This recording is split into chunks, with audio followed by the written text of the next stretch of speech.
ফেসবুকে একটা কাহিনী চলতেছে, জানি না এটা কি জানেন নাকি? কি ভাই?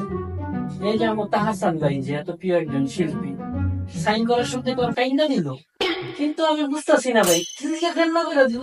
আজ না দেখছি ভাই মানুষ কান্দতেছে, বেটা মানুষ কান্না একটু বুঝায় কম না ভাই।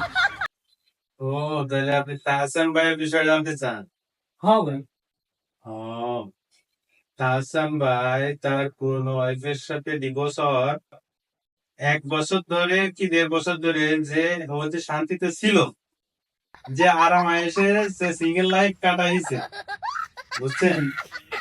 এখন সে আবার নতুন করে যে বিবাহ বন্ধনে আবদ্ধ হচ্ছে। হুম।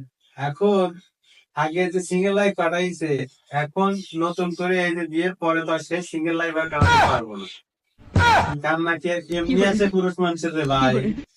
কান্না তো স্বাদে আসে না ভাই। সিঙ্গেল লাইফ শেষ, বিবাহিত জীবনে একটু বোর টর্চার সহ্য করা লাগবে, এর দিকে কান্না করছে। ঠিক, একেবারে নিচে কথা। আর ফেসবুকে কি কইতাছে মানুষ জানেন নাকি? কি?